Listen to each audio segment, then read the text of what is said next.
যে ইবাদতে কষ্ট বেশি হয় ওই ইবাদতে সওয়াব ডবল হয়।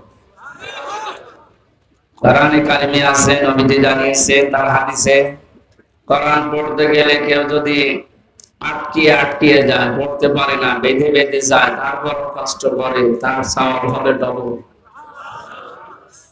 আজকের এই অনুষ্ঠানটা যদি শীতের সময় হতো আমাদের এভাবে কষ্ট হতো না।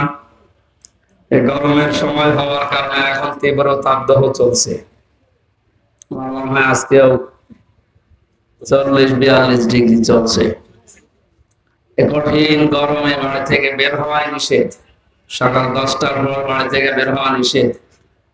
তারপরও আমরা কোরআনে কারিমের মহব্বতে এত গরম সহ্য করার পরও যে ধৈর্য সহকারে বসে আছি। আশা করছি 2টা মাহফিল অ্যাটেন্ড করলে যে সওয়াব হতো, আজকে আল্লাহ একটাতে আমাদের তাই দিবেন। কোরআনের জন্য যারা ঘর থেকে বের হয়ে পর্যন্ত এসেছি, আমার বিশ্বাস হচ্ছে যদি কোরআনের জন্য এদেশে আবার ডাক আসে, আমরা আমাদের জীবন পর্যন্ত দিতে পারবো ইনশাআল্লাহ। সুতরাং যারা ষড়যন্ত্রে আছে ইসলামের বিরুদ্ধে, কোরআনের বিরুদ্ধে, আপনি ষড়যন্ত্র করে সফল হতে পারবেন না। আজকের প্রমাণ দিনাজপুরের এই মানুষগুলো। এদের আর কিছু না থাকে, রংপুরের বিভাগের মানুষগুলো সহজ সরল। সহজ সরল মানুষকে আল্লাহ এবং নবী সবচাইতে বেশি ভালোবাসে। সেই হিসাবে আমি নবীর ওয়ারিস হিসাবে আপনাদেরকে বাংলাদেশের এই যে বিভাগগুলো আছে, সবচাইতে চালাক মানুষ ঢাকাতে, কমার্শিয়াল মানুষ মরে গেলে ওদের চোখ দিয়ে পানি বের হয় না। আর দিনাজপুরে এসেছিলাম, আমি পাশে সিরির বন্দর না কোথায় যেন, এক মাওলানা আমার আগে ওয়াজ করার জন্য, কথা বলার জন্য দাঁড়িয়েছে, কথা বলার আগে কান্না আরম্ভ করছে। তার মানে আপনাদের চোখে পানি সব সময় জমানো আছে। পানি যেন জাহান্নামের ভয়ে বের হয়। এই সহজ সরল মানুষগুলো জান্নাতে বেশি যাবে। বাংলাদেশের সব বিভাগের চাইতে গরিব মানুষ বাস করে রংপুর বিভাগে বেশি। নবীজির হাদিস হচ্ছে ধনীদের চাইতে গরিবেরা 500 বছর আগে জান্নাতে যাবে। সেই হিসাবে আমাদের সুসংবাদ আছে, আমরা একদিকে সহজ সরল আর একদিকে গরিব। চট্টগ্রাম, সিলেট, ঢাকা বিভাগের চাইতে আমার বিশ্বাস নবীর হাদিস অনুযায়ী আপনারা 500 বছর আগে জান্নাতে প্রবেশ করবে। মনে করছেন আমি হাওয়া দিচ্ছি? না, এটা হাদিস শোনা, সত্যি বলছি। আর 500 বছর মানে দুনিয়ার 100, 200, 300, 500 বছর না, 50 আলফা সানা মিম্মা তাকদ্দুর। আল্লাহ তাআলা বলেন, যেভাবে তোমরা 1, 2, 3 করে গণনা করো, এভাবে 50,000 বছর যত লম্বা হয়, আখিরাতের একটা দিন হবে ওই রকম লম্বা। সেই হিসাবে 500 বছর আপনি হিসাব করেন তো, ক্যালকুলেটর নষ্ট হয়ে যাবে। এতদিন আগে আপনি আল্লাহর বানানো ওই সুখের জায়গায় প্রবেশ করাবে আল্লাহ এমনি এমনি। সুতরাং আজকের এই কষ্টটা যেন জান্নাতে যাওয়ার ওসিলা হয়ে যায়, বলেন আমিন। ইন্নাল্লাযী লাইসা ফি জাওফিহি শাইউম মিনাল কুরআনি কাল বাইতিল খারিব। আল্লাহর নবী জানিয়েছেন, কোন মানুষের হৃদয়ে যদি কোরআন না থাকে, ওটা মানুষের হৃদয় না, উজাড় গৃহ, শয়তানের ঘর।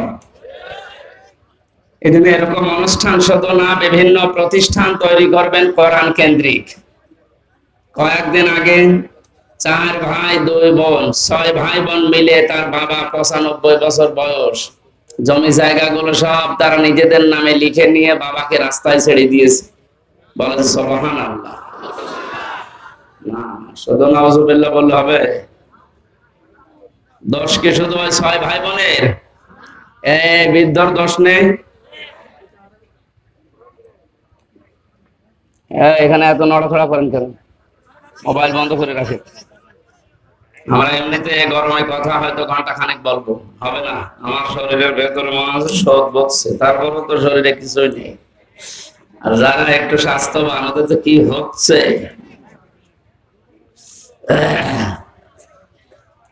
বললাম আজকে আমি আসছি অনেক দূর থেকে। কালকে ছিলাম সেই পরশুদিন কোথায়, বরিশাল, মেহেন্দিগঞ্জ, এরপরে ছিলাম রাজশাহী। কালকে ফজরের আজান দিলে বের হয়েছে। বললাম যে আসর থেকে মাগরিব পর্যন্ত করো, এটা অন্তত একটু ঠান্ডা থাকবে, অথবা মাগরিবের পর থেকে এসা পর্যন্ত, ওখানে রাত নাই 10টা থেকে 11টা পর্যন্ত। ও কথা শুনে নাই না, মানুষ এসে বসে থাকবে, আপনি ফেসবুকে দিয়ে দিলেই তো হতো। যে মানুষকে বলেন যে আপনারা আসর থেকে মাগরিব পর্যন্ত আসেন, বা মাগরিবের পরে আমি উঠবো, তাহলে একটু ঠান্ডা হতো, আমিও কথা বলে একটু শান্তি পেতাম, এই মাহফিলটাও ভালো হতো। কথা বললে শুনলো না, এখন এই গরমে আমিও পারছি না, আপনারা ছাড়ছেন না। আল্লাহু আকবার।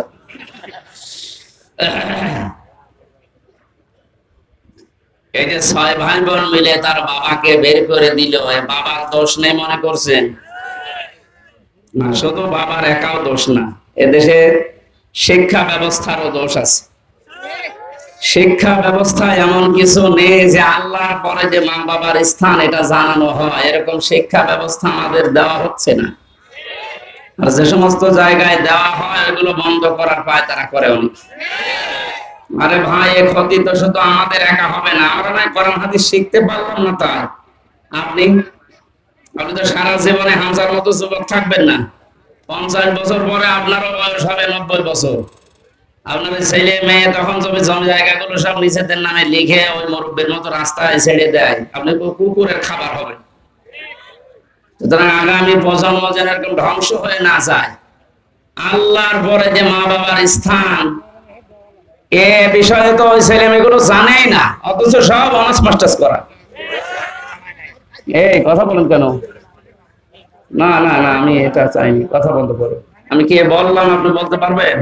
এখানে আমি শুধু ঘটনা বলার জন্য না, এটা শিক্ষা নেওয়ার জন্য। সুতরাং আমাদের যারা প্রজন্ম আসছে, ছেলে মেয়ে হোক যাই হোক, তাদেরকে এই কোরআনে কারিমের সাথে পরিচয় করিয়ে দেওয়া লাগবে। আমার বয়স যত বাড়বে, ওর মর্যাদা, আমার মর্যাদা ওর কাছে যেন আরো বাড়বে। আর যদি এইটা না থাকে, আমার দিন যত যাবে ওর কাছে আমার বোঝা মনে হবে। শেষে আপনাকে তার বোর কথা মতো হোক, তার ভেতরে জ্ঞান না থাকার কারণে হোক, আপনাকে বাড়ি থেকে বের করে শেষে ডেনে পড়ে মরবেন, কুকুরের খাবার হবে। আল্লাহ অপমৃত্যু থেকে, এই খারাপ অবস্থা থেকে আমাদের জাতিকে যেন হেফাজত করেন, বলেন আমিন। আর হাদিসটা শুনলেন কত কঠিন, যে মানুষের হৃদয়ে কোরআন নেই, ওটা মানুষের হৃদয় বলা যায় না, উজাড় গৃহ, শয়তানের ঘর। কত নিকৃষ্ট উদাহরণ তুমি দিয়েছেন, বলো। এখানে আজ হাজারো মানুষ উপস্থিত আছে, আমার মনে হয় 100 জনের 5 জন কোরআনে কারিমের সাথে পরিচয় নেই। আর যদি শুদ্ধ করে পড়তে পারেও বোঝে না।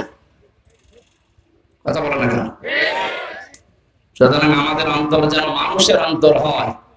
আমি চোখে দেখেছি, বিশ্ববিদ্যালয়ে ক্লাস চলছে, শিক্ষককে জুতা দিয়ে পিটাচ্ছে ছাত্র, তা মাস্টার্সে পড়ে।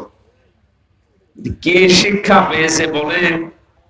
যে শিক্ষক তাকে পড়িয়েছে, অনার্স মাস্টার্স করিয়েছে, তারে যদি জুতা দিয়ে পিটায় ক্লাসে, ওকে ছাত্র। আমি এইটাও দেখেছি, শিক্ষক অজু করছে, ছাত্র পায়ে পানি ঢেলে দিচ্ছে, অথচ এখনো সেরকম বোঝাই না, মাত্র 6-7 বছর বয়স, কেবল ভর্তি হয়েছে আলিফ বা তাসার সাথে।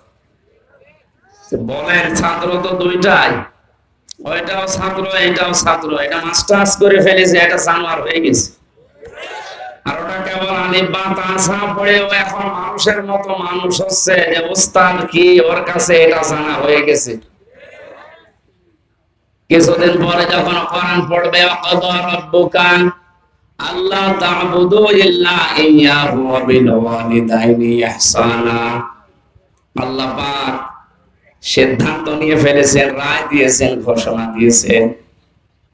আল্লাহ সিদ্ধান্ত, রায়, ঘোষণা এটা যে আল্লাহ ছাড়া কারো ইবাদত করা যাবে না।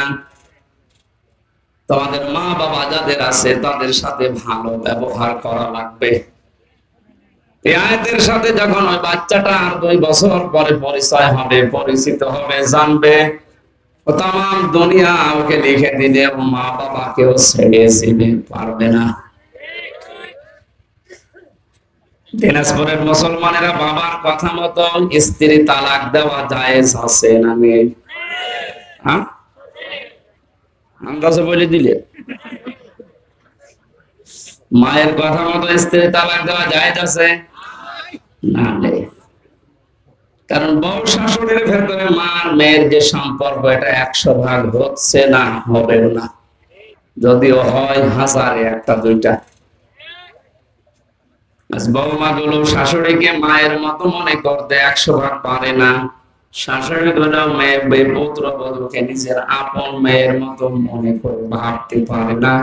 এজন্য অধিকাংশ পরিবার গুলো জাহান্নামের মতো হয়ে গেছে। অভাব আছে, তাহলে অভাবে মানুষ এরকম আচরণ করবে। ওটা যদি নিজের মা হতো, আপনি এই অভাবে তার সাথে আচরণ করতে পারতেন যেটা শাশুড়ির সাথে করছে? পারতেন না। এ দোষ শুধু আপনার একা না, এ দোষে পরিবারের, সমাজের শিক্ষা। সুতরাং এমন শিক্ষা ছেলে মেয়েকে দেওয়া দরকার, যারা আগামী প্রজন্ম দুনিয়াতে আসবে তারা যেন মা বাবা শ্বশুর শাশুড়ি কি তাদের জায়গা জায়গার মর্যাদা বুঝে বাস্তবে তারা আমাদের সাথে আচরণ করতে পারে। বলেন আমিন। নবী মুহাম্মদ রাসূলুল্লাহ সাল্লাল্লাহু আলাইহি ওয়াসাল্লামের উপরে দরুদ আর সালাম পড়ছি। তিনি কোরআনে কারীম প্রচার করতে গিয়ে 5টা বাধার বিশেষ করে সম্মুখীন হয়েছিলেন। নবীজিকে আল আমিন উপাধি দিয়েছিল এই মানুষগুলো। আল আমিন মানে বিশ্বাসী, আস-সাদিক সত্যবাদী। অথচ এই মানুষগুলো কোরআনে কারীম পাওয়ার পর 5টা বাধা দিয়েছিল। নবীজিকে সর্বপ্রথম তারা পাগল বলে ঘোষণা দিয়েছে। কি বলে? কিয়ামত পর্যন্ত কোরআনে কারীম নিয়ে যারা নাড়াচাড়া করবে এদেরও এই 5টা বাধা মাস্ট বি আসবে। তার 1 নম্বরে পাগল। 1 নম্বরে কি? আরে পাগল বলার কারণ কি? কোরআনে কারীম জানিয়েছে মা আনতা বিনিআমাতি রাব্বিকা বিমাজনুন। হে নবী, আপনার প্রতি আল্লাহর নিয়ামত এই যে আপনি পাগল না। বলেন সুবহানাল্লাহ। আমার সাহিবুকুম বিমাজনুন, তোমাদের সাথে মুহাম্মদ সাল্লাল্লাহু আলাইহি ওয়াসাল্লাম তিনি পাগল না। কি পাগলামি তারা দেখলে তোমরা?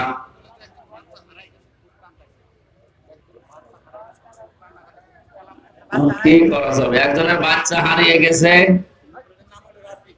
রাব্বি।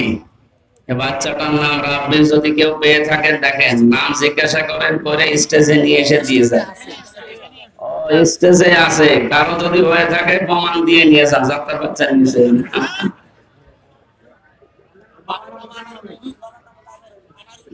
আনারুল, বাবার নাম আনারুল, এখানে আছে বাচ্চাটা রাব্বি। যদি কারো হয়ে থাকে এখানে এসে তার মা হোক, ভাই হোক, বোন হোক, এখান থেকে নিয়ে যান। তাফসীরুল কোরআন মাহফিল আপনারা লিখেছেন, আমরা যে আয়াতই পড়েছি ওই আয়াত থেকে তাফসীর আকারে কথা বলবো ইনশাআল্লাহ। নবীজিকে পাগল বলার কারণ ছিল প্রধানত 3টা। কয়টা? 1 নম্বরে ওরা পাগল বলতো কোরআনের কারণে। কিসের কারণে? বলেন বলেন। কিয়ামত পর্যন্ত আজও কোরআনের কারণে অনেককে, অনেক দলকে পাগল বলা হচ্ছে, হবে। এখানে যারা বসে আছে আমি ওনাদেরকে ইন্ডিকেট করে বলছি না, অনেক মানুষ এমন আছে এই দেশে বাবা মারা গেলে আমাদের মতো 5 জনকে বলবো হুজুর কোরআন পড়ে দিন। কোরআন শরীফ খতম করার পরে যদি আমরা দোয়া করি, খুশি হয়ে হাদিয়া, তোফা, খাবার দাবার, সম্মান সব দেবে না? দেবে না? অথচ আমি এই হামজায় কোরআনে কারীম যেটা পড়ে শেষ করলাম, খতম করে ফেলেছি, ওর ভেতরে ওয়া হাল্লাল্লাহুল বায়আ ওয়া হারামার রিবা এই আয়াত ছিল না? বলেন বলেন। কি ছিল এটা? আল্লাহ পাক বলেন আমি ব্যবসাকে হারাম করেছি আর সুদকে হারাম করেছি। যে লোকটার বাবা মারা যাওয়ার পরে আমাদের হাদিয়া, তোফা, খাবার দাবার, সম্মান দিল, ও সুদের ব্যবসা করে। এখন যদি ওনারে ডাক দিয়ে বলি ভাই একটু বসেন, বাবার জন্য কোরআন খতম করিয়েছেন, এবার ওই কোরআন থেকে যেটা পুরা পড়েছি একটা আয়াতের একটু বাংলা অর্থ শুনেন। আল্লাহ ব্যবসাকে হালাল করেছে আর সুদকে হারাম করেছে, আপনি তো সুদ খান। এই পর্যন্ত বলার পরে ওর মন পাওয়া যাবে।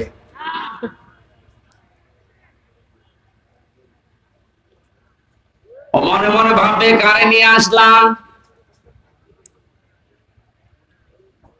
ওই জামানায় মুহাম্মদুর রাসূলুল্লাহ সাল্লাল্লাহু আলাইহি সাল্লামকে এক নম্বরে তারা পাগল বলতো, কারণ নবীজি যখনই আয়াত নাযিল হওয়ার পরে তেলাওয়াত করে শোনাতেন, আবু জেহেল আবু লাহাব তো আর আমাদের মতো বাংলা ভাষা ইংরেজি ভাষা না, ওদের ভাষায় আরবি বললে ওরা বুঝে ফেলতো যে মুহাম্মদ বলতে চায় কি।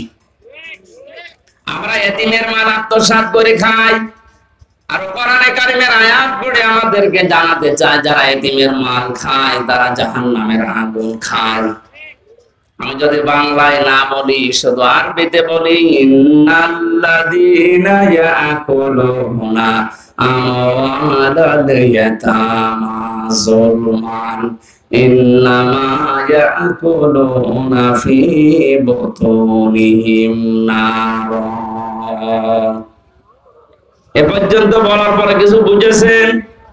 এখন যদি বাংলায় বলি, নিশ্চয় যারা এতিমের মাল ভক্ষণ করে, অন্যায় ভাবে জুলুম করে, ফাঁকি দিয়ে, আমার আগে যে কথা বলছিলেন উনি হয়তো এই কথাগুলো আরবিতে না বলে বাংলায় আপনাদের বুঝিয়েছেন। জনপ্রতিনিধি হবে হয়তো, যে মানুষের জমিন আত্মসাৎ করে, ফাঁকি দিয়ে খায়, এমনকি মসজিদের টাকা পর্যন্ত, গোরস্থানের জমি পর্যন্ত জমিন করে দিচ্ছে। অথচ লোকটা নামাজও পড়ছে। ওই লোকটাকে যদি আমি আরবি এ কথাগুলো সারা রাত বলি, ও বলবে যা হুজুর আমার জন্য দোয়া করছে। আর ওইটাই উল্টিয়ে যদি বাংলায় বলা হতো, ওর মন খারাপ হয়ে যেত, বলতো কি পাগলামি কথাবার্তা বলে। ও জামানায় যেহেতু বাংলায় বলা লাগতো না, আরবি বললেই বুঝে ফেলতো আবু জেহেল। এজন্য সর্বপ্রথম নবীজিকে পাগল বলতো কোরআনের কারণে। কিসের কারণে? আজ এই দেশে সব ওলামা ইকরামকে অনেকে খারাপ ভাবে না, আমাদের হুজুর কত ভালো, সুন্দর সুন্দর করে কথা বলে, আজ 30 বছর ইমামতি করছে, কোন ফোঁস ফাঁস হোস হাস নেই। অথচ হামজা কোথা থেকে এসেছে, একদিনে আমাদের সব গোপন কথা ফাঁস করে দিল। আর 30 বছরে যা বলেছে আরবিতে, ওটা যদি আমার মতো বাংলায় ব্যাখ্যা করতো, 30 বছর আগে ইমামতি চলে যেত। নবীজিকে পাগল বলার এক নাম্বার কারণ কি? কোরআন। বলেন বলেন। আজও এইভাবে কেউ যদি বলে, তাকে উল্টা পাল্টা নাম আজও দেওয়া হয়। দ্বিতীয় নম্বর, নবীজিকে পাগল বলার কারণ ছিল এমনি। কি কারণ? হ্যাঁ, কোন কারণ এমনি। আমি যদি এখন হারুনকে বলি রাজাকার, অথচ বলে কেন বললেন? এমনি। হ্যাঁ এমনি, কারণ আমার হাতে এখন মাইক আছে, মিডিয়া আছে, পাওয়ার আছে, আমি যা বলবো এটাই মানুষ শুনবে। ওই জামানায় নবীজিকে পাগল বলতো। দ্বিতীয় নম্বর কারণ কি? এমনি। আজ আমাদেরকে দেখেন, অনেকেই অনেক নাম দিচ্ছে, কোনো কারণ নেই, এমনি। 3 নম্বরে বিশ্ব নবী মুহাম্মদুর রাসূলুল্লাহ ওই জামানায় তিনি একা দাঁড়িয়ে গিয়েছিলেন জুলুমের বিরুদ্ধে।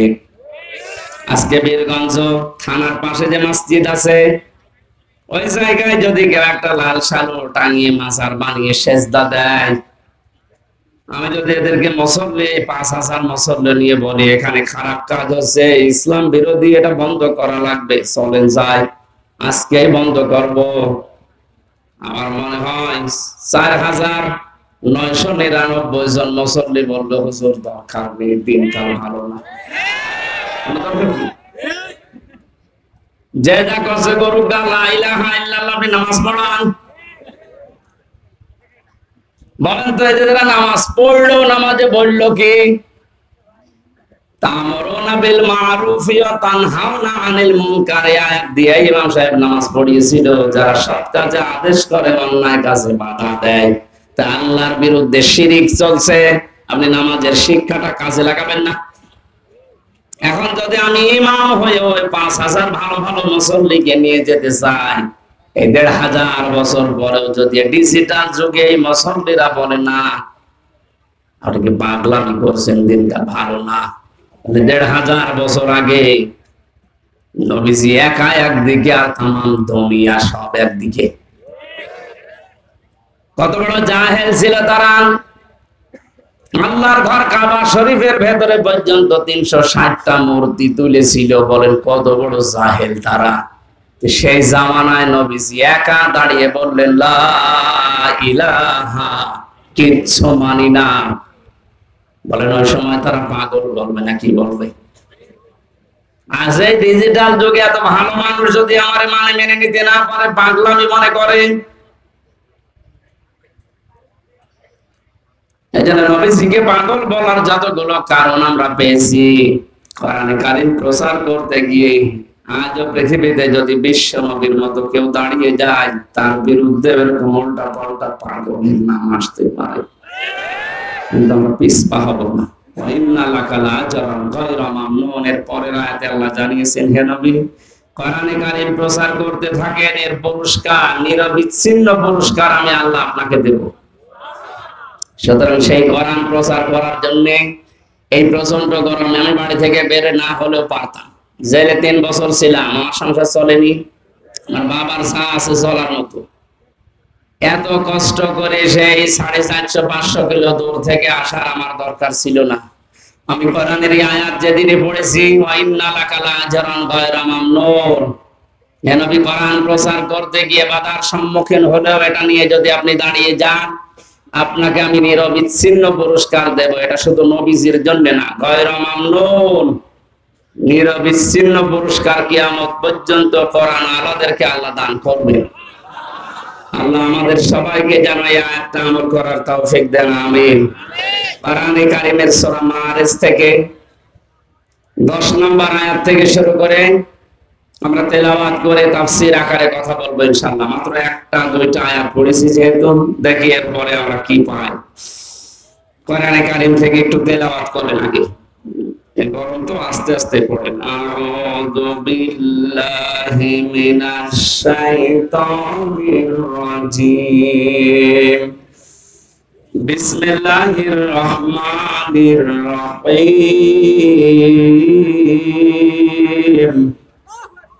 ওয়ালা ইয়াসআলু হামীমুন হামীমা।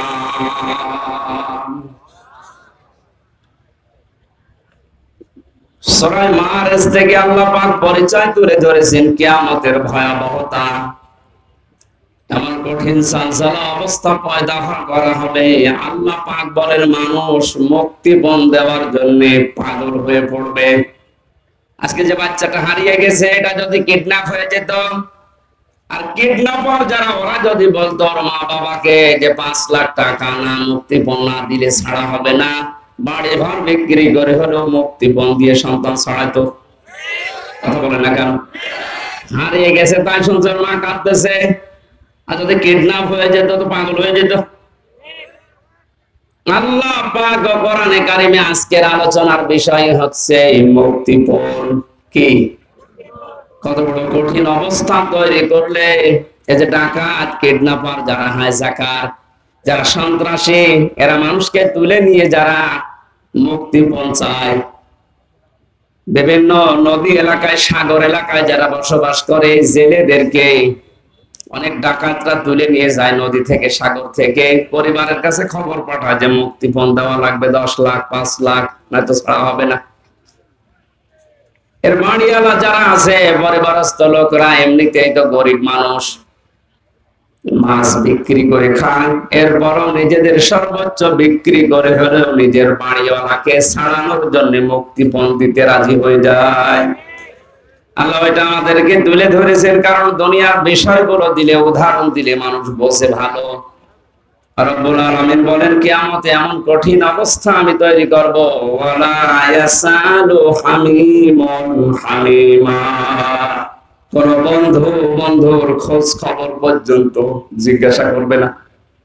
10 বছর পরে যদি আমার কোন পুরাতন বন্ধুর সাথে দেখা হয়, যারা 9 সালে আমার সাথে বিশ্ববিদ্যালয়ে ভর্তি হয়েছিল, দিনাজপুরে একজন আছে মাওলানা মাহফুজুর রহমান, ওরা আমি অনেকদিন দেখিনি, জেল থেকে বের হওয়ার পরেও দেখিনি।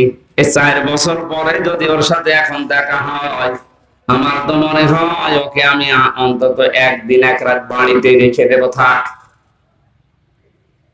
কোরআনে কারিমে আল্লাহ উদাহরণটা সেট করেছেন কি করে, যে সেদিন বন্ধু বন্ধুর কথা জিজ্ঞাসা করবে না, অথচ 2 বছর 4 বছর 10 বছর না, কোটি কোটি বছর পরে তোর বন্ধুর সাথে কিয়ামতে দেখা হবে। একটু ভাবেন আপনার নিজের জীবনের সাথে, এটা কিন্তু সামনে আসতেছে এই দিন। 4 বছর পরে মাওলানা মাহফুজুর রহমানের সাথে দেখা হলে যদি বুকে আগলিয়ে ধরে যে বাড়ি যেতে দেব না, আপনাকে আজকে রাখাই লাগবে আমার বাড়িতে, অথচ কোটি কোটি বছর পরে দেখা হবে মাহফুজের সাথে। আল্লাহ বলেন লা ইয়াসালু হামিমুন হামিমা, ওরে জিজ্ঞাসাও করা হবে না যে ভাই কেমন আছো। শুধু এতটুকু নাই, বাসসারুনাহুম, কোরআন জানাচ্ছে তাদেরকে সামনাসামনি করা হবে, একটু দূরে চলে যাবে না, চোখের সামনে নিয়ে আসা হবে যে সে 4 বছর আগের, সে 9 সালের বন্ধু। এটা ইয়াওয়াদুল মুজরিমু লাম ইয়াফতাদি মিন আযাবি ইয়াউমিযিন বিবানি, মানুষ যখন এই ঘামের ভেতরে ঘামতে ঘামতে হাবুডুবু খাবে, এখানে যত গরম হোক ঘামের ভেতরে মানুষ ডুবে গেছে। কিয়ামতের যে 50,000 বছরের মতো একটা দিন আল্লাহ বানাবে, সূর্যটা আনবে মাথার আধা হাত উপরে, 1 বিগত উপরে, মাটি তামা হয়ে যাবে, ঘামতে ঘামতে শরীর থেকে মানুষ ঘামে আরো আরো পর্যন্ত খাবে। দৃশ্য দেখার পরে বৃদ্ধ মানুষগুলো, যুবক মানুষগুলো বৃদ্ধ হয়ে যাবে, মেয়েদের লজ্জা স্থান লাগবে না, পেট ফেটে সন্তান বের হয়ে যাবে। দুনিয়াতে যত কঠিন অবস্থা হোক, মানুষ দুধের বাচ্চার কথা বলতে চায় না, অথচ কিয়ামতে আল্লাহ বলেন এ দৃশ্য দেখে মানুষ দুধের বাচ্চার কথাও মনে থাকবে না, ভুলে যাবে। এই ভয়ঙ্কর দিনে মানুষগুলো পাগল হবে আল্লাহর আযাব থেকে বাঁচার জন্য। লাউ ইয়াফতাদি, এই যে ফিদিয়া দেওয়া, জরিমানা দেওয়া, মুক্তিপণ দেওয়া, হিড়িক বেঁধে যাবে, বলবে আল্লাহ ইয়াউমিযিন বিবানি, আজকের এই দিনে তুমি আমার সন্তানটা নিয়ে হলেও আমাকে বাঁচিয়ে দাও, মুক্তিপণ দিয়ে দিলাম। ওরে ও দিনাজপুর বাসী, আপনি চাতক পাখির মতো বসে আছেন, কি ভাবতেছেন বলেন? আমি তো আয়াতটা পড়ার পরে জেলখানা থেকে 3 বছর পরে আমার মেয়েটা, যারা 1 বছর রেখে গিয়েছিলাম, ফারিহা জান্নাত, 3 বছরে ওর উপর আমার এত মহব্বত ভালোবাসা তৈরি হচ্ছে। আমার এই ভালোবাসার দিকে তাকিয়ে আমি বলছি, আমাকে যদি বাংলাদেশও লিখে দেয়, ফারিহাকে আমার মেরে ফেলা সম্ভব না। আমার ভালোবাসার খাতিরে বলছি, অথচ তার আমি দেখেই নাই, ও আমার চেনে না এখনো। আমার হুজুর বলে ডাকে, বলে হুজুর আমার বাড়িতে চলে। কারণ 1 বছর রেখে গেছি, 3 বছরের ভেতরে আমার সাথে আর দেখা নেই। বাস্তবতা কোথায় পৌঁছিয়েছে বলেন? এত আদরের মহব্বতের ভালোবাসার ফারিহা জান্নাতকে যদি আমি সারা বাংলাদেশ লিখে দিলেও দিতে রাজি না হই, মেরে ফেলতে রাজি না হই, আল্লাহ বলেন বিবানি, এ ফারিহাকেও কিয়ামতে তুই আমার কাছে মুক্তিপণ হিসাবে দিতে চাইবি। এটা শুধু আমি একা না, আপনাদের জীবনে নেই। শুধু ওয়াজ শোনা না, আপনি বাস্তবে এটা মিলান তো, যে কত বড় কঠিন অবস্থা হলে নিজের এত বড় আদরের ভালোবাসার মেয়েকে পর্যন্ত মানুষ আল্লাহকে বলবে এটাও নিয়ে নে, এ আমার দরকার নেই। কত জায়গায় বন্যা হয় দেখেছি, পেপারে পত্রিকায় ফেসবুকে, বন্যাতে মা ভেসে গেছে, মারা গেছে, তারপরও নিজের 2 বছর 2.5 বছরের সন্তানটাকে বুকের উপরে ভাসিয়ে রেখেছে জীবিত অবস্থায়। এটা দেখেননি? তাহলে দুনিয়ার জীবনে জীবন পর্যন্ত দিয়ে দিচ্ছে, কিন্তু সন্তানকে মারতে রাজি না, বাঁচিয়ে রেখেছে মা। অথচ কিয়ামতে এই মাই বলবে আল্লাহ আমার এই ফারিহাকে আমি দিয়ে দিলাম মুক্তিপণ, আমারে বাঁচাও। অসাহিবাতিহি ওয়া আখি, মানুষ তার স্ত্রীকে দিতে চাইবে, বন্ধু বান্ধব এবং নিজের ভাইকে। ফাসিলাতিহি আল্লাতি তুবে, তার জ্ঞাতি গোষ্ঠী, তার দলের লোক যারা তাদেরকে আশ্রয় দিত, যার নাম শুনলে মানুষ বলতো না অমুক দলের লোক, দরকার নেই। এইরকম দলের লোক কেউ বলবে আল্লাহ এদেরকেও দিয়ে দিলাম, আমাকে বাঁচাও। অমান ফিল আরদি জামিআ, এটা আরো কঠিন। শুধু দলের লোক না, জ্ঞাতি গোষ্ঠীর লোক না, যারা আশ্রয় দিত তারা না, স্ত্রী না, ভাই না, সন্তান আদি না, আল্লাহ পাক বলেন পৃথিবীর যত সম্পদ আছে ও সব দিতে রাজি হবে। এরপরও সে বলবে আল্লাহ আমারে নাজাত দাও, আমাকে বাঁচাও। এতটুকু বলার পরে আল্লাহ আলোচনার ধরন এবার পাল্টিয়েছেন। একটু ভালো করে শুনবেন। এই যে জানসালা কঠিন অবস্থায় এতগুলো মানুষের নাম বলার পরে মহান আল্লাহ এবার বলেন কাল্লা, কখনোই না। এই যে এতগুলো জিনিস দিয়ে লোকটা মুক্তিপণ হিসাবে দিতে বাঁচতে চায়, নিজেকে মুক্ত করতে চায় আল্লাহর আযাব থেকে। কারণ দেখতে পাবে যে আমি এরকম আযাবে আছি, আর আমার সামনে আল্লাহর আরশের নিচে বসে 7 প্রকার মানুষ মাছের কলিজা দিয়ে খাবার খাচ্ছে। জোরে বলেন সুবহানাল্লাহ। যে 7 প্রকার মানুষকে দেখে ওর হিংসা হবে, ঈর্ষা হবে, মনে মনে রাগ হবে। সে কি এত বড় কঠিন আযাবের ভেতরে তামাম হাসরের ময়দানে সবাই আছে, আর ওই 7 প্রকার কারা এরা? কোন জায়গায় যেখানে ছায়া নেই, শুধু আরশের ছায়ায় ওরা বসে বসে মাছের কলিজা দিয়ে খাবার খায়। তার 1 নম্বরে নবীজি নাম দিয়েছেন আল ইমামুল আদিল। দুনিয়ায় যারা ন্যায় বিচার করত। কি বিচার? দিনাজপুরের মানুষেরা ন্যায় বিচার শুধু কোর্ট কাছারিতে, আদালতে না, পরিবারেও ন্যায় বিচার আছে। বলেন, নিজের 2টা ছেলে আছে, একটা লেখাপড়া করে, একটা মাঠে কাজ করে। যেটা পড়াশোনা করছে তার পেছনে খরচে আপনার কোনো হিসাব নেই। তাকে দুধ ডিম খাবার যেভাবে খাওয়ানো দরকার খাওয়াতে আছেন। যেটা মাঠে কাজ করে ওইটাও তো আপনি জন্ম দিয়েছে।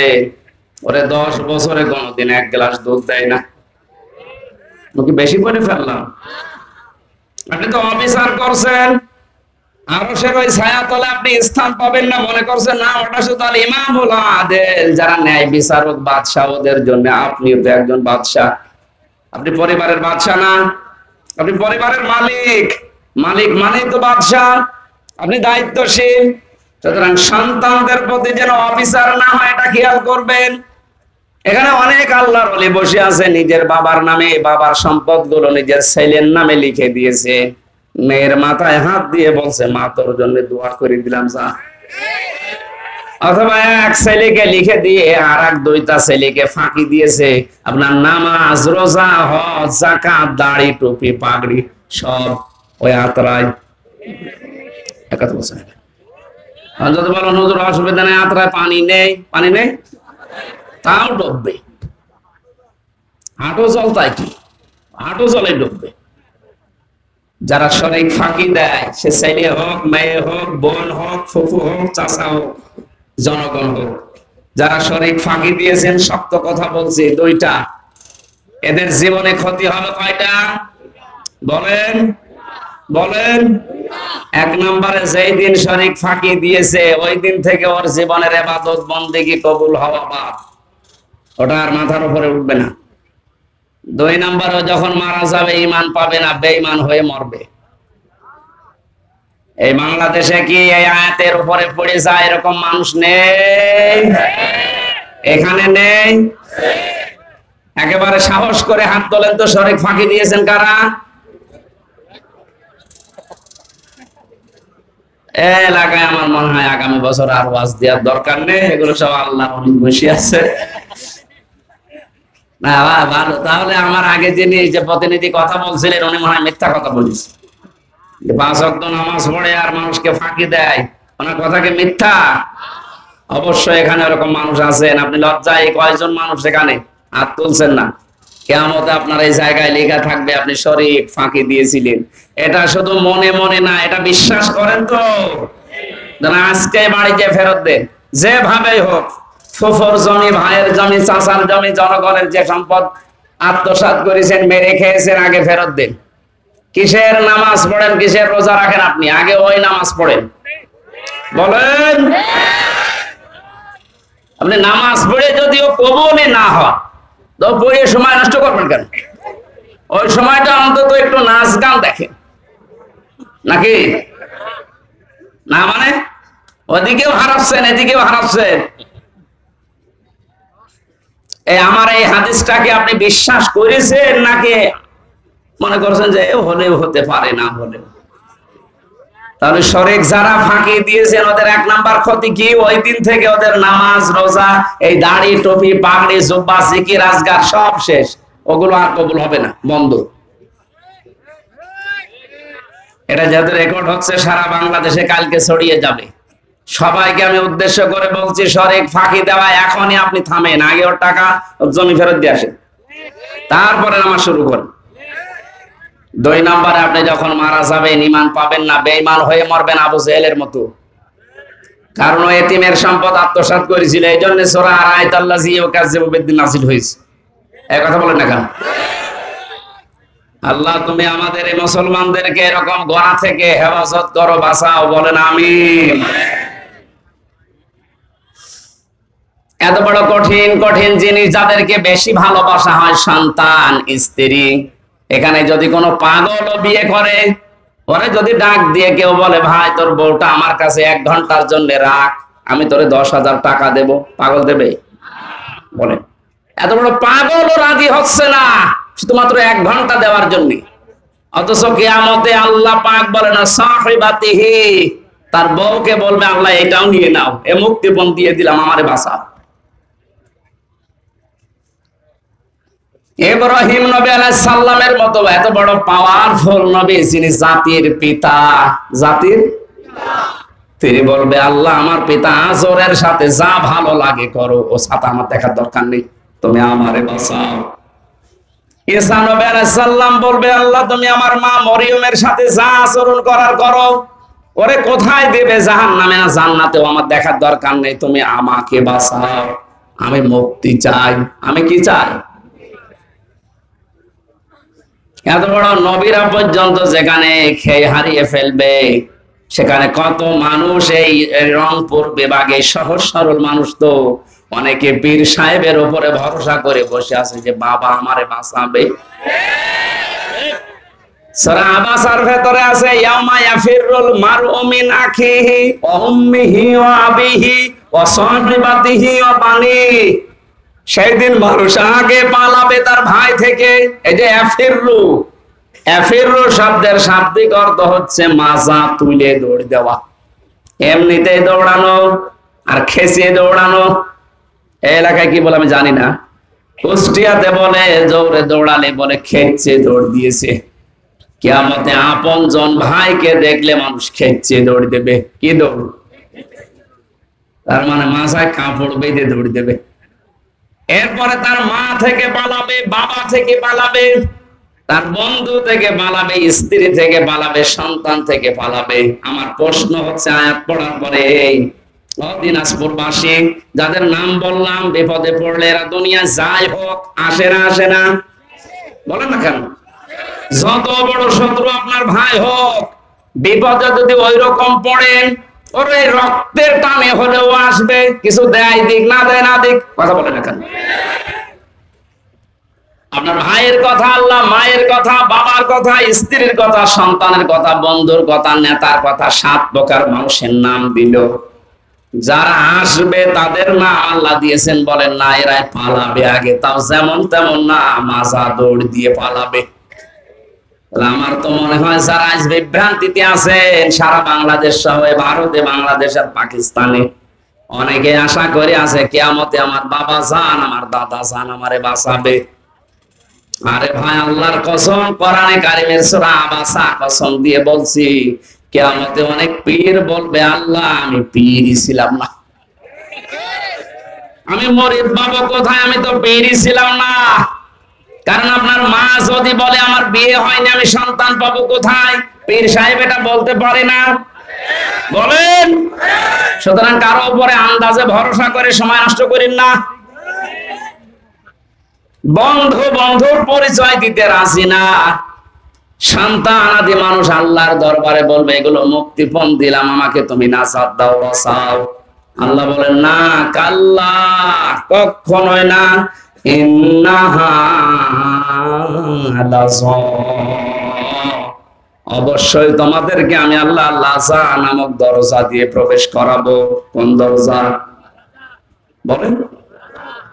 এখানে যারা প্রধান অতিথি বিশেষ অতিথি আছে, এনাদেরকে যদি এখন জিজ্ঞাসা করেন, আমার মনে হয় যতটুকু বিশ্বাস ওনারা পারবে না। জাহান্নাম কয়টা জিজ্ঞাসা করেন তো, বলেন। দেখেন দেখলেন, জাহান্নাম একটা। আপনি তো কোরআন হাদিস পড়েননি ওইভাবে, দেখলেন চেয়ার নিয়ে বসে আছে, অথচ জাহান্নাম 7টা বলছে। উনি শুধু এখানে এই মুরব্বীরা জিজ্ঞাসা করেন না, তাই বল কয়টা জাহান্নাম, কয়টা? একটা বলছে। 7টা বলি পার পাচ্ছে না, একটা বলছে। কয়টা? 8টা বলছে। আরেকটা বেরিয়েছে।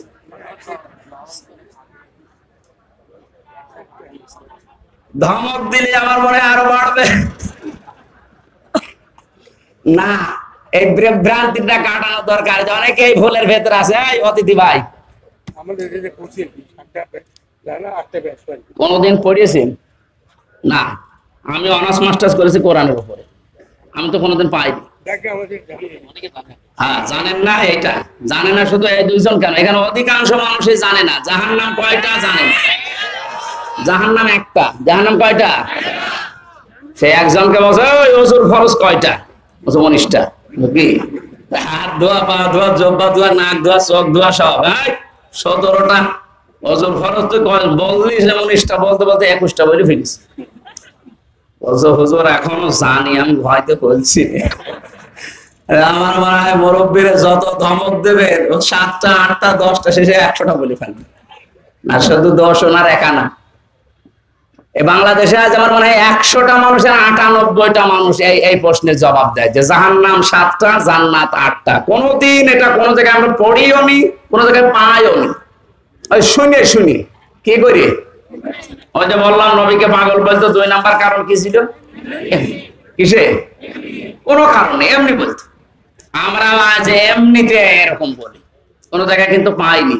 কোরআনে আল্লাহ জানিয়েছেন সূরা হিজরের, এটা মুখস্থ করে রাখবেন। সূরা হিজরের 44 নম্বর আয়াত, আল্লাহ বলেন লাহা সাবাতু আবওয়াব, জাহান্নামের দরজা 7টা। কয়টা বলেন? জাহান্নাম কয়টা? একটা। লিকুল্লি বাবিম মিনহুম জুজউম মাকসুম, পৃথিবীতে যে যেই ধরনের অপরাধ করবে আল্লাহ তাকে ওই দরজা দিয়ে জাহান্নামে প্রবেশ করিয়ে ওই শাস্তি দেবে। তাহলে এক এক জায়গার শাস্তির ধরন এক এক রকম। কথা বলেন না কেন? আজকে যে দরজার আলোচনা করছি, দরজার নাম লাযা। নাম কি? কয়টা জাহান্নামের দরজা বলেন? 1 নাম্বার দরজার নাম হচ্ছে লাযা, 2 নাম্বার নাম হচ্ছে হুতামা, 3 নাম্বার নাম হচ্ছে হাবিয়া, 4 নাম্বারের নাম সাঈর, 5 নাম্বারের নাম সাকার, 6 নাম্বারের নাম জাহিম, 7 নাম্বারের নাম জাহান্নাম। এই জাহান্নাম একটা দরজার নাম। তাহলে জাহান্নাম একটা দরজা। দুনিয়াতে যে যেই ধরনের অপরাধ আমরা করছি, কিয়ামতে আল্লাহ ওই দরজা দিয়ে তাকে প্রবেশ করিয়ে ওই রকম শাস্তির ব্যবস্থা ওখানে রেখেছে। আমি রিমান্ডে যে 10 দিন ছিলাম, ওখানে এক একজনের শাস্তি এক এক রকম। যারা অস্ত্র নিয়ে ধরা পড়েছে, যারা মানুষ মার্ডার করেছে, ওদের যে রিমান্ড, ওখানে প্রথমে নিয়ে গেলে যদি স্বীকার না করে যে এই নখ তুলে নেয়।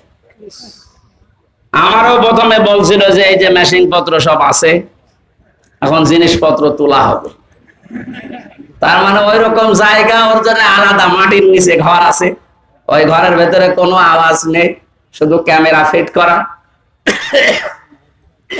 চোখ কাপড় দিয়ে বাঁধা, কালা কাপড় দিয়ে পেছনে হাত বেঁধে দেওয়া, পা মাটি থেকে একটু শূন্য করা, 11 ঘন্টা দাঁড়িয়ে থাক, কোনো কথা বলতে পারবো না। কি কঠিন অবস্থা বলেন। কেউ নেই, মাটির নিচে কোনো শব্দ নেই। ওই পাশ দিয়ে মনে হয় ড্রেন ছিল, একটু আওয়াজ হচ্ছিল মাঝে মাঝে, যখন কেউ পোশাক পায়খানা করছে ওই পাশ দিয়ে পানি যাচ্ছে, মনে হচ্ছে যা না দুনিয়ায় আসি। হঠাৎ পা যদি মাটিতে একটু পড়ে যায়, ও তো ওই 7 তলা থেকে ক্যামেরায় দেখতেছে, একটু মাটিতে পা পড়ে গেলে শুধু আওয়াজ দেয়। 1-1.5 ঘন্টা 2 ঘন্টা পরে এই কোনো আওয়াজ নেই। আমি জোহর আসর মাগরিব এশা 4 ওয়াক্ত নামাজ একবারে পড়িস। নামাজ কখন যাচ্ছে কখন কয়টা বাজছে দুনিয়ায় কিচ্ছু জানি না। এই যে জায়গাটা, এখানে কি সবাইকে নিয়ে যায়? মুরগি চুরি করে ধরা পড়েছে, ওরা এখন নিয়ে যাবে? ওরে দুইটো থাপ্পড় দিয়ে বলবে ক টাকার মুরগি চুরি, টাকাটা দিয়ে চলে যা। আর যে মার্ডার করে এসেছে, যে লোকটা অস্ত্র নিয়ে ধরা পড়েছে, ওরা 2 থাপ্পড় দিয়ে বিদায় করবে? ওর কাছ থেকে স্বীকারোক্তি নেওয়ার জন্য ওর ঘর আলাদা আছে, ওর রিমান্ডের জায়গা আলাদা নেই। আল্লাহ বলেন দুনিয়াতে যে যে ধরনের অপরাধ করো তারে ওই দরজা দিয়ে প্রবেশ করিয়ে আটকিয়ে দেব, এইবার ভেতরে আমি চালাবো মেশিন। তার প্রথম নাম্বারে কি বললাম? লাজা। বলেন বলেন, এটা এত বড় ভয়ঙ্কর জায়গা। আমি কোরআনে কারীম থেকে এবার শোনাচ্ছি, উদাহরণ দিলে মনে থাকে ভালো, এজন্য আগে বলে নি আপনাদের জন্য। 1 থেকে 5 পর্যন্ত পড়ানো হয়, কি বলে ওইটার? প্রাইমারি। কি বলে ওটার নাম? Primary school. বলেন তো কি? ওখানে ক্লাসরুম 5টা দরজা আছে, এটা জানেন তো? যে যে ক্লাসে পড়ে ওই দরজা দিয়ে সে প্রবেশ করে। ক্লাস 2 তে পড়ে, ওকে 5 এ ক্লাসে যে বসে থাকতে পারবে? আর বসে থাকলে ওরা স্যার থাকতে দেবে? বলবো তোরে এখানে আসতে হলে এখনো 3 বছর পড়া লাগবে, তুই বের হয়ে 2 ক্লাসে যা। আল্লাহ বলেন লিকুল্লি বাবিম মিনহুম জুজউম মাকসুম। পৃথিবীতে যে যে ধরনের কাজ কারবারে থাকবে, কিয়ামতে আল্লাহ ওই দরজা দিয়ে তারে প্রবেশ করিয়ে ওই রকম কেসেম দেবে, এসএম দেবে। কেসেম মানে অংশ, ওই অংশটা তারে দিয়ে শাস্তির ধরন তাকে বোঝাবে। এই লাজওয়াটা খুব কঠিন। আমরা দেখি লাজওয়ায় যাওয়ার জন্য যে কাজগুলো দুনিয়ায় মানুষ করে, আমরা ওই কাজে আছি কিনা। যদি থাকি, আল্লাহ বলেন ওখানে প্রবেশ কর। ওখানে প্রবেশ করার পরে কি হবে সেইটা এবার আসে। কাল্লা, কখনোই না। তোর মুক্তিপণ আমি একটাও নেব না, তোর সন্তান আমি নেব না, তোর স্ত্রী নেব না, তোর ভাই নেব না, তোর জাতি গোষ্ঠী যারা তোকে আশ্রয় দিত, তোর দলের লোক, ওগুলো আমার দরকার নেই। তামাম দুনিয়ার সম্পদ দিলেও আমি নেব না। তোরে আমি প্রবেশ করাবো জাহান্নামের লাজার হুতমা নামক দরজা দিয়ে। ও দিনাজপুর বাসী, এবার আপনি নিজের সাথে মিলাবেন। কাল্লা ইন্নাহা লাযা নাযাআতাল লিশশাওয়া। এই দরজা দিয়ে প্রবেশ করার সঙ্গে সঙ্গে আগে চামড়া খসে যাবে। এই কথাটা শুনতে যত সহজ মনে হচ্ছে, বাস্তবতা কি অত সহজ? কি এমন ঘর আল্লাহ বানিয়েছে যেখানে ঢুকলে চামড়া খসে যায়? এ ঘরের ভেতরে আল্লাহ প্রবেশ করাবে কাদের? যে মানুষগুলো সত্যকে সত্য জানার পর মেনে নিতে চায় না, মুখ ফিরিয়ে চলে যায়। আর বাংলাদেশে এই প্রকার মানুষ এখন বেশি। ইব্রাহিম আলাইহিস সালাম আল্লাহকে খুঁজেছিলেন না খোঁজেননি? প্রথমে চাঁদ দেখে মনে করেছিলেন এটাই আমার খোদা, এটাই আমার আল্লাহ। যখন ডুবে গেল বলছে না, যে ডুবে যায় ও আমার মালিক হতে পারে না। তারকা দেখার পরে মনে করলেন না, এটা আমার মালিক হবে। যেই ডুবে গেল বলছে না, আমি মানি না। সূর্য দেখার পরে বলে বিশাল, এইটাই আমার মালিক হবে। যেই ডুবে গেল সন্ধ্যা বেলা বলে না, এটাও আমি মানি না। হযরত ইব্রাহিম ওই সময় যা দেখেছিলেন সব যেহেতু অদৃশ্য হয়ে যায়, সব ডুবে যায়, অস্তমিত হয়ে যায়। তিনি যখন জাতির সামনে দাঁড়িয়ে ঘোষণা দিয়েছিলেন, ইন্নী ওয়াজ্জাহাতু ওয়াজহিয়া লিল্লাযী ফাতারাস সামাওয়াতি ওয়াল আরদা হানিফাও ওয়া মা আনা মিনাল মুশরিকিন। জোরে বলেন আল্লাহু আকবার। এটা অনেকে জায়নামাজের দোয়া মনে করে না। এটা জায়নামাজের দোয়া না, জায়নামাজের আলাদা দোয়া আছে। কেউ যদি জায়নামাজে দাঁড়িয়ে এটা পড়ে তার সওয়াব হবে, কিন্তু এটা জায়নামাজের দোয়া না। নবীজি এটা পড়তেন কখন? যখন তাকবীরে তাহরিমা দিতেন আল্লাহু আকবার, এরপরে বলতেন ইন্নী ওয়াজ্জাহতু। আর আমরা উল্টিয়ে ফেলেছি, আগে পড়ে নিয়ে তারপরে বলে আল্লাহু আকবার। এখন থেকে নিয়মটা পাল্টিয়ে নেবেন, কারণ এই কথার ভেতরে এমন এমন মারাত্মক 4টা বিষয় আপনি আল্লাহর সাথে স্বীকৃতি দিচ্ছেন। ইন্নী, অবশ্যই আমি, ওয়াজ্জাহাতু আমার এই চেহারাকে ওয়াজহিয়া লিল্লাযী ফাতারাস সামাওয়াতি ওয়াল আরদা হানিফা, আমার এই চেহারাকে আমি ফিরিয়ে দিলাম। চেহারা মানে শুধু এই মুখমণ্ডল না, আমার এই মুখমণ্ডল তো আছে আমার কর্মজীবনে, প্র্যাকটিক্যাল লাইফে যত কিছুর দিকে আমার মুখ ছিল, আমার স্ত্রীর দিকে, সন্তানের দিকে, টাকা পয়সার দিকে, ক্ষমতার দিকে, এই ভোটের দিকে, যত দিকে মুখ ছিল সব কিছু থেকে ফিরিয়ে আমি হানিফা, একনিষ্ঠ ভাবে আল্লাহর দিকে আমি ফিরে আসলাম, যিনি আসমান আর জমিনের উদ্ভাবক। ওমা আনা মিনাল মুশরিকিন, হে আল্লাহ আমি কিন্তু মুশরিক না। আমি কি না? আমি কারোর সাথে শিরিক করি না, তোমাকে আমি কারোর সাথে শরীক করি না। তুমি একা আছো। কুল হুয়াল্লাহু আহাদ আল্লাহুস সামাদ লাম ইয়ালিদ ওয়া লাম ইউলাদ ওয়া লাম ইয়াকুল লাহু কুফুয়ান আহাদ। এই কথাটা আপনি দাঁড়িয়ে দাঁড়িয়ে স্বীকৃতি দিচ্ছেন। এ মুখ দিয়ে বলা যত সহজ, নিজের প্র্যাকটিক্যালে মিলানো অত সহজ না। কেউ যদি নামাজে এই কথা বলে দাঁড়িয়ে যায়, আল্লাহ আমি কিন্তু সব দিক থেকে মুখ ফিরিয়েছি, ও নামাজ পড়ার পরে কখনো আমার আল্লাহর আইনের সাথে শিরিক করতে পারে না। পারে না কেন? কারণ শব্দটা ছিল হানিফা, হানিফ না হানিফা, একটা টান আছে। আমি একনিষ্ঠ ভাবে ফিরে এসেছি, আমার এই কথার ভেতরে কোনো দুই নাম্বারই নেই। বলেন আপনি নিজের থেকে নিজে স্বীকৃতি দিলেন যে আমি দুই নাম্বার লোক না, আমি শুধু লোক দেখানোর জন্য এটা পড়ি না, সত্যি সত্যি পড়েছিলাম। আল্লাহ আমি তো মুশরিক না, তোমার আইনের সাথে তোমার ক্ষমতার সাথে আমি কাউকে শরীক করি না। তুমি যে সব পারো এটা আমি বিশ্বাসও করি। আল্লাহ যেটা পারে ওটা অন্য কেউ পারে, এই বিশ্বাস করার নাম শিরিক। বিশ্বাসের নাম কি? সন্তান দিতে পারে শুধুমাত্র কে? বিয়ে করার পরে 100 বছর সংসার করছেন, সন্তান হচ্ছে না, এটা আপনার দোষ। কার দোষ?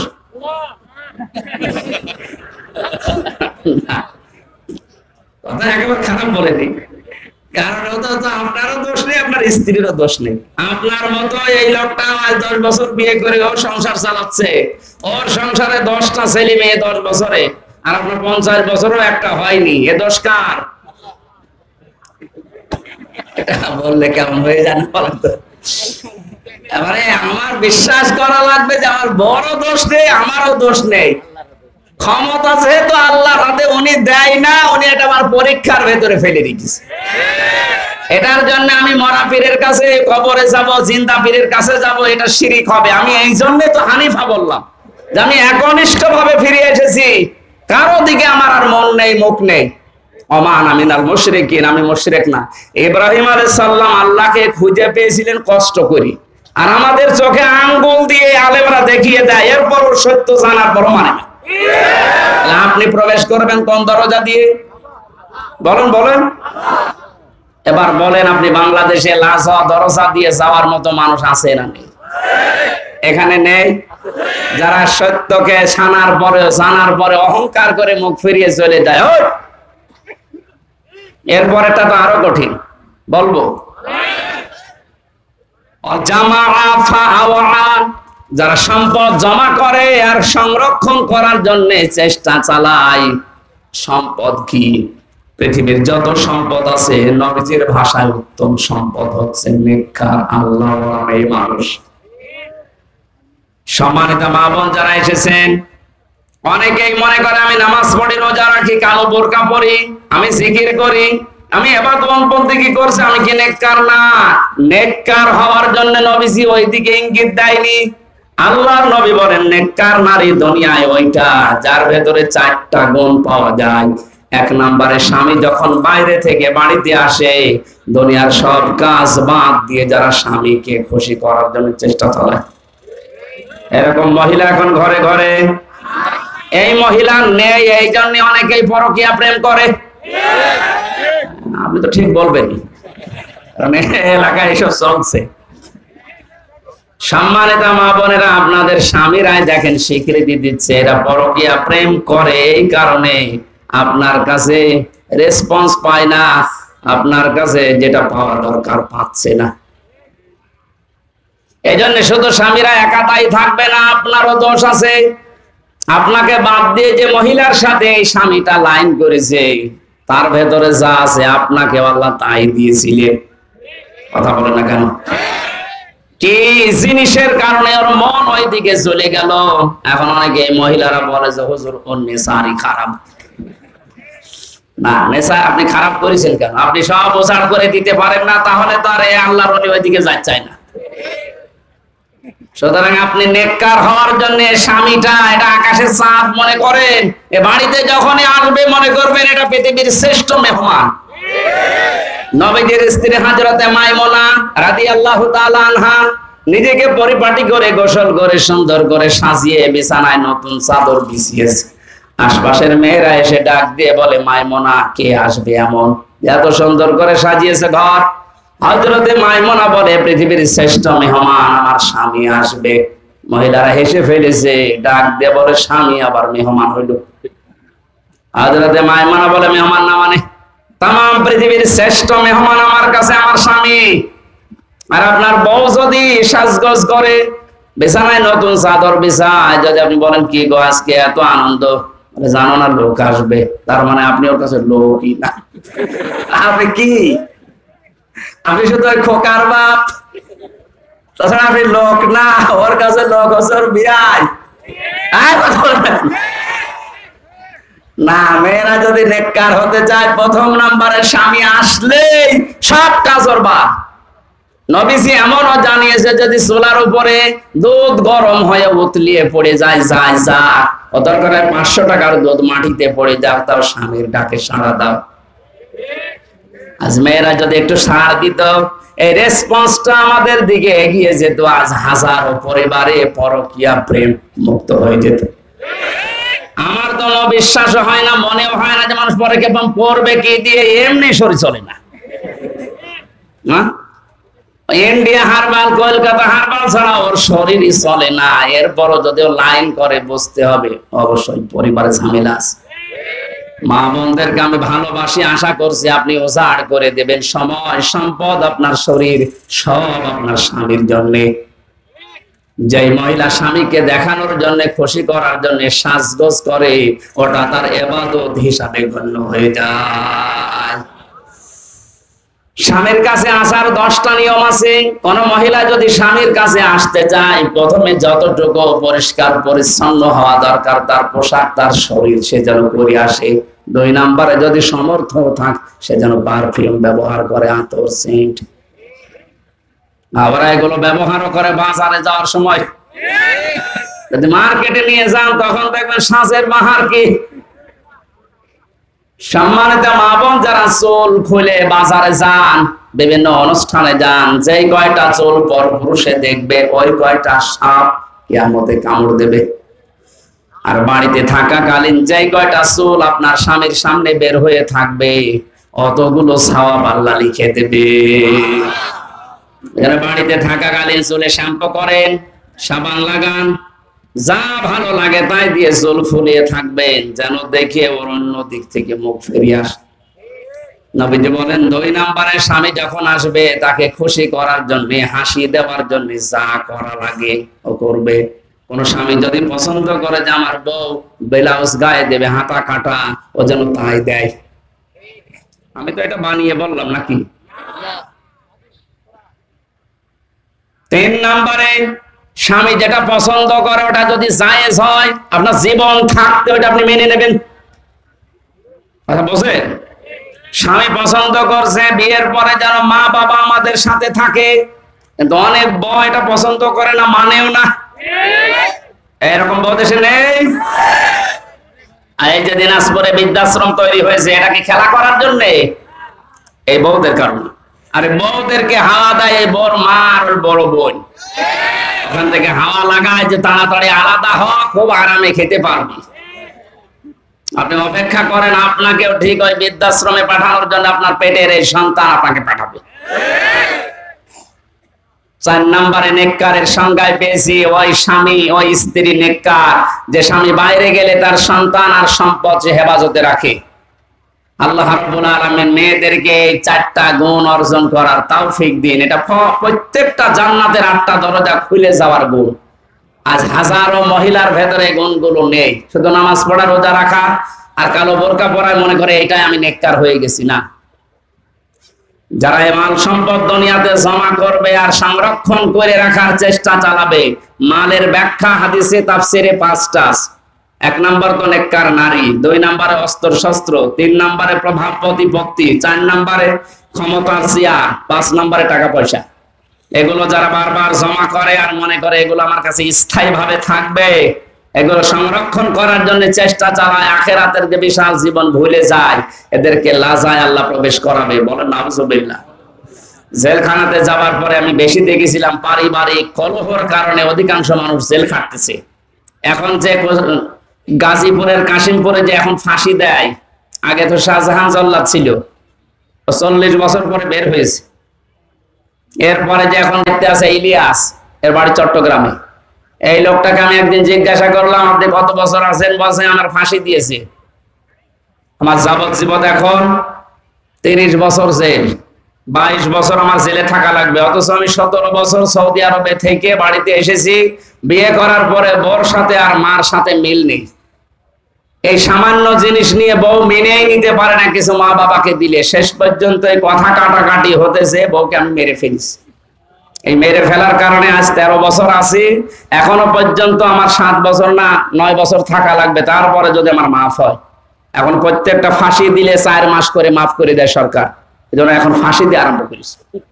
এই যে শাহজাহান জল্লাদ 57টা না কয়টা ফাঁসি দিয়েছিল, এই জন্য প্রতি ফাঁসিতে 4 মাস করে মাফ হয়ে গেছে। ওর 167 বছর জেল ছিল।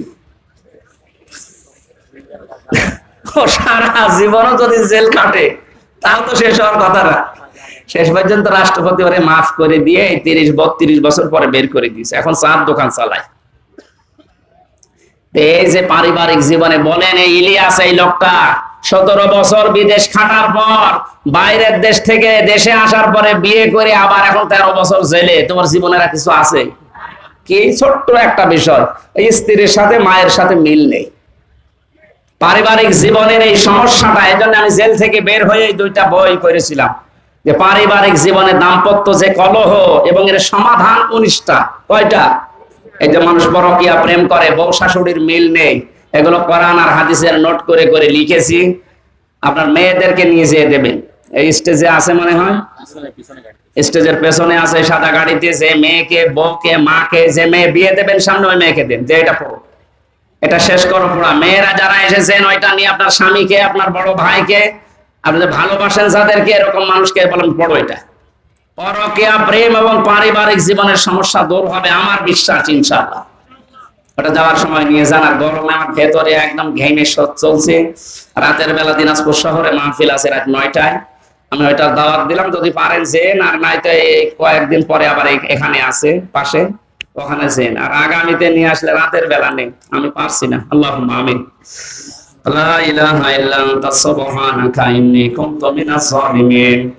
মাবুদ, তোমার বান্দা বান্দিরা কঠিন গরমে প্রচন্ড তাপ দাহ চলছে, এরপরও বাড়িতে না যেয়ে আল্লাহ তাআলা এই দুপুর বেলা অনেকে না খেয়ে কোরআনে কারিমের শোনার জন্য বসে আছে। এত কষ্ট স্বীকার যারা করেছে এদেরকে খালি হাতে ফেরত দিও না। এই কষ্টের জন্য তুমি এদের মাফ করে জান্নাতি বলে ঘোষণা দিয়ে দাও। রংপুর বিভাগের মানুষগুলো বড় নিরীহ, এরা সহজ সরল, এরা গরিব মানুষ। তোমার হাবিব জানিয়েছে ধনীদের চাইতে 500 বছর আগে এদেরকে নাকি তুমি জান্নাতে দেবে। এ বিভাগে যারাই বাস করে আল্লাহ, এই মানুষগুলোর জন্য মুসাফির অবস্থায়, মাজলুম অবস্থায়, অসুস্থ অবস্থায় দোয়া করছি, এদেরকে তুমি সত্যি জান্নাত দিয়ে দিও। আজকের আলোচনার সওয়াবগুলো নবীর রওজায় পৌঁছিয়ে দিও। যে যতটুকু কষ্ট আজকে গরমে সহ্য করেছে কোরআনের ইজ্জতে, আল্লাহ তুমি তাকে ওই পরিমাণে মাফ করে দাও। আমরা অনেকে অসুস্থ হয়ে পড়েছি, আমাদেরকে শেফায়ে কামেলা আজেরা দান করো। যেভাবে সে গিয়েছে কোরআনের জন্য অর্থনৈতিক ভাবে, তার ওই টাকা এভাবে বরকত দিয়ে দাও। তোমার যে বান্দাগুলো প্রতিনিধি হওয়ার জন্য আকাঙ্ক্ষা পেশ করেছে, যার জন্য তোমার ইসলামের দ্বীনের কাজ হবে, এদেরকে তুমি নির্বাচিত করে দিও আল্লাহ। প্রধান অতিথি আমাদের এমপি সাহেব জাকারিয়া সাহেবকে কবুল করে নাও। যত অতিথি আজকে এসেছে প্রত্যেকটি অতিথিকে অমরের মতো বানিয়ে দাও। সম্মানিত মা বোনদেরকে ফাতেমার মতো আয়েশার মতো জীবন দাও আল্লাহ। আগামীতে এই মাহফিলটা কোরআনের জন্য বিশাল আকারে কবুল করে নাও। রইসুদ্দিন ভাই তার মায়ের জন্য দোয়া চেয়েছি, আল্লাহ আমাদের সবার মাকে তুমি মাফ করে দাও। মাথা নিচু করে দোয়াটা পড়েন, রব্বির হামহুমা কামা রব্বায়ানি সগীরা। আল্লাহ কোরআনের দাওয়াত নিয়ে সেই কুষ্টিয়া থেকে এই 400-500 কিলো দূরে তোমার যে বান্দার মাধ্যমে আসি হারুনুর রশিদ, তোমার এই ছোট্ট গোলামকে তুমি মঞ্জুর করো। তার জীবনের ভালো কাজগুলো কবুল করো, তার জীবনের অন্যায় কাজগুলো তুমি মাফ করে দাও। তার স্ত্রীর যে সন্তান তুমি দিয়েছো